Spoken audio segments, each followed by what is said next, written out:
बिहार में लोकतंत्र का महापर्व अपने चरम पर है। पहले चरण का मतदान 121 सीटों पर जो 18 जिलों में फैली हुई थी वो हो चुका है। रिकॉर्ड 64.66% मतदान के साथ जनता ने ये दिखा दिया है कि इस बार खेल बड़ा है और इस चरण में सब कुछ था।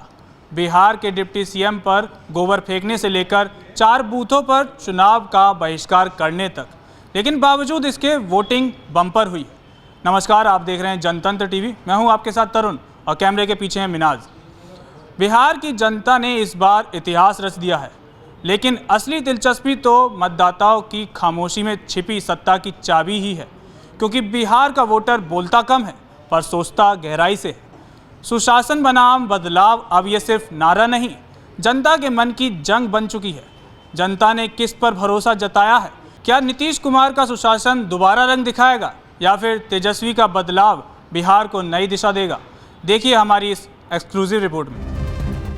बिहार चुनाव के पहले चरण में 121 सीटों पर कुल 1314 उम्मीदवारों के लिए 64.66% की बम्पर वोटिंग के साथ इतिहास रच दिया गया है। अब सियासी पंडित भी आकलन कर रहे हैं और कह रहे हैं कि अगर वोटर्स का उत्साह दूसरे चरण की 122 सीटों पर भी देखने को मिला, इसी तरीके से बम्पर वोटिंग होती रही, तो फिर ये विधानसभा चुनाव बिहार की राजनीति को पूरी तरह से बदलने वाला साबित हो सकता है। कम से कम आंकड़े तो यही गवाही दे रहे हैं। 2020 में जब विधानसभा चुनाव हुए थे, उस समय 55.68% वोटिंग हुई थी और आजादी के बाद हुए कुल 17 विधानसभा चुनावों के नतीजों से एक बात तो साफ है कि जब जब बिहार में 5% से ज्यादा वोट प्रतिशत बढ़ता है या घटता है, तो राज्य में सिर्फ सत्ता ही नहीं, सियासी दौर ही बदल जाता है। इस आंकड़े से ये एकदम साफ है कि ये किस तरफ इशारा कर रहे हैं। हालांकि सियासी सूरमाओं का कहना है कि ज्यादातर वोटिंग उन्हीं के पक्ष में हुई है। तो वहीं इस सब के बीच चुनावी सरगर्मियां भी अपने चरम पर दिखी, फिर चाहे वो बिहार के डिप्टी सीएम विजय कुमार सिन्हा ही क्यों ना हो, क्योंकि जब वो वोट देने गए तो उनके ऊपर गोबर से हमला कर दिया गया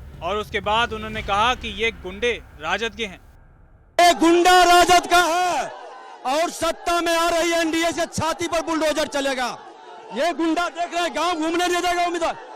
व्यक्ति जीत रहे हैं, विजय सिन्हा जीत रहा है। ये राजद का, जादव का गुंडा है, राजद समाज का। अच्छे जादव लोग को भी नहीं वोट देने दिया और राजद का गुंडा राज कायम करना चाहता है। इन गुंडों के छाती पर बुलडोजर चलेगा। खोल के विजय सिन्हा इसके छाती पर चलाएगा। नहीं वोट देने दिया। मेरा पोलिंग एजेंट को सुबह ही 6:30 बजे लौटा दिया। अति पिछड़ा और दलित समुदाय का हमारा पोलिंग एजेंट था और इसका गुंडे देखिए, सत्ता में नहीं आया है तो ये गुंडे हैं। तो वहीं दूसरी तरफ आरजेडी के एमएलसी अजय कुमार ने तो ये साफ ऐलान कर दिया कि विजय कुमार सिन्हा का तो पत्ता साफ ही हो गया है। इन्होंने हमारी गाड़ी को रोका और गुंडे पर उतर आए। इनका चुनाव हार गए इसीलिए बौखलाहट है। चुनाव हार गए इसीलिए बौखलाहट हो गया। विजय सिन्हा का इस बार चैप्टर क्लोज। कहीं अटैक नहीं हुआ। नाटक कई दिन से करवाना चाह रहे थे, बैकवर्ड फॉरवर्ड प्लीज डेट करवाना चाह रहे थे, कहीं कुछ नहीं बात है। चुनाव एकदम कांग्रेस प्रत्याशी अनिश कुमार जीत गए। यहाँ राजद का एमएलसी अजय जी और जदयू से गया है कांग्रेस में सुजीत कुमार, दोनों मिलके आके गांव को धमकाया, प्रशासन के साथ मिलकर रगे दबाया।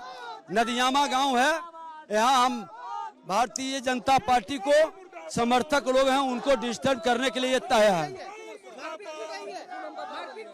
मारपीट दिखा रहा था, गंजी फाड़ दिया, सबको अति किया और दारू पिए हुए था। जब गाड़ी रोड पर रोका तो हमको भी धमका रहा है, कह रहा है कि तुम हार गया, बता देंगे तुमको 14 के बाद। हालांकि नेता प्रतिपक्ष राहुल गांधी ने बीजेपी के साथ साथ पूरी एनडीए पर हमला बोल दिया। उन्होंने कहा कि नीतीश कुमार तो रिमोट कंट्रोल से चलते हैं और उनका कंट्रोल पीएम मोदी के हाथ में है। हालांकि राहुल गांधी के इस वोट चोरी पर केंद्रीय मंत्री चिराग पासवान ने भी जवाबी हमला किया। उन्होंने साफ कहा कि इनको ये नया बहाना मिल गया है।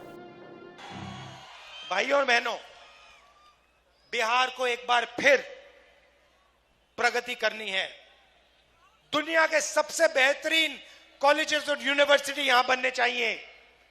दुनिया के सबसे बेहतरीन अस्पताल यहां बनने चाहिए। बिहार दुनिया का टूरिज्म सेंटर बनना चाहिए। फूड प्रोसेसिंग का सेंटर बनना चाहिए, इंडस्ट्री का सेंटर बनना चाहिए।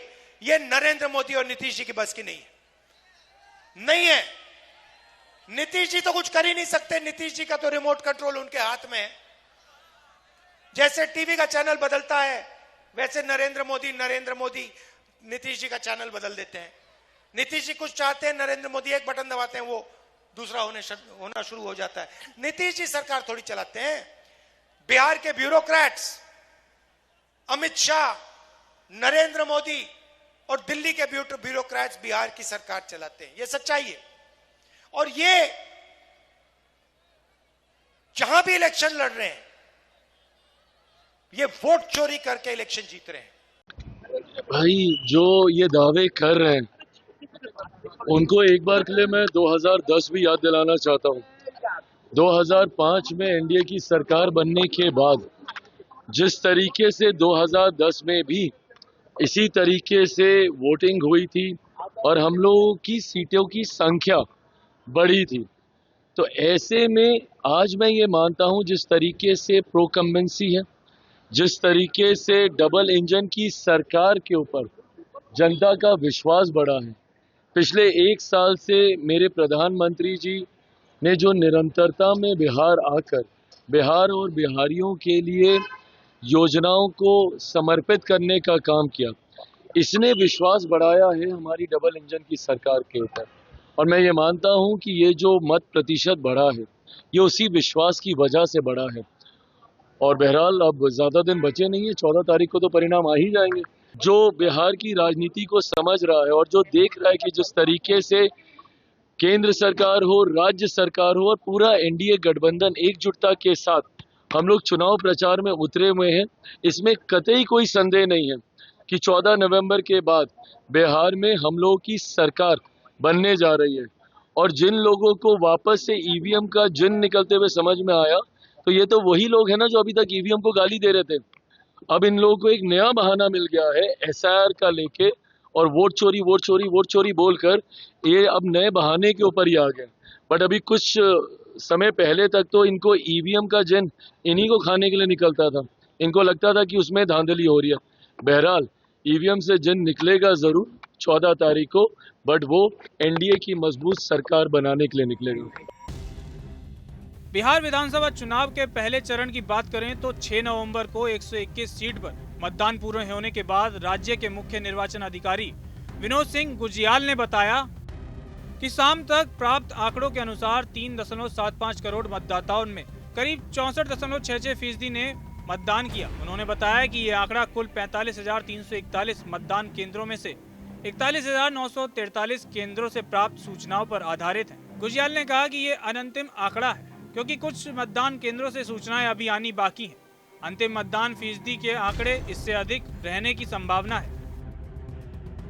मुख्य निर्वाचन अधिकारी ने बताया कि मतदान शांतिपूर्ण और निष्पक्ष माहौल में हुआ। कुछ स्थानों पर छिटपुट घटनाओं के अलावा कहीं से कोई बड़ी गड़बड़ी की सूचना नहीं मिली। राज्य के 18 जिलों में फैली इन 121 सीट के लिए हुए मतदान में मतदाताओं में काफी उत्साह देखने को मिला। सुबह से ही मतदान केंद्रों पर लंबी लंबी कतारें देखने को मिली और मतदाताओं ने लोकतंत्र के इस महापर्व में बढ़ चढ़कर हिस्सा लिया। विनोद सिंह गुजियाल ने बताया कि शाम तक आंकड़ों के अनुसार 3.75 करोड़ मतदाताओं में करीब 64.66% मतदान दर्ज किया गया है, जो कि अभी तक का सर्वाधिक मतदान फीसदी है। निर्वाचन आयोग के आंकड़ों के अनुसार बिहार विधानसभा चुनाव के इतिहास में सबसे कम मतदान फीसद वर्ष 1951-52 के विधानसभा चुनाव में 42.6% दर्ज किया गया था। उसके बाद 1957 में मतदान फीसद 43.24 रहा, जबकि 1962 में ये बढ़कर 44.47% हो गया। 1967 से मतदान फीसद में निरंतर बढ़ोतरी देखी गई, जहां ये आंकड़ा 51.51% तक पहुंच गया था। 1977 में मतदान मामूली गिरावट के साथ 50.51% रहा, लेकिन 1980 से एक बार फिर इसमें वृद्धि देखने को मिली और मतदान फीसदी 57.28 हो गया। इसके बाद 1985 में 56.27, 1990 में 62.04 और 1995 में 61.79% मतदान दर्ज किया गया। साल 2000 में सबसे ज्यादा 62.57% मतदान दर्ज हुआ, जो अब तक का रिकॉर्ड था। गांव से लेकर शहरों तक महिलाओं और युवा सबने बढ़ चढ़कर हिस्सा लिया। इस लोकतांत्रिक जंग में। अब देखना है कि ये रिकॉर्ड मतदान किसके पाले में जीत का पटाखा डालता है, सुशासन की वापसी या बदलाव की दस्तक। ये मुकाबला सिर्फ कुर्सी का नहीं, ये है बिहार की दिशा और दशा तय करने का फैसला। इस मुद्दे को लेकर आप क्या सोचते हैं? अपनी राय हमें कमेंट सेक्शन में ज़रूर बताएं।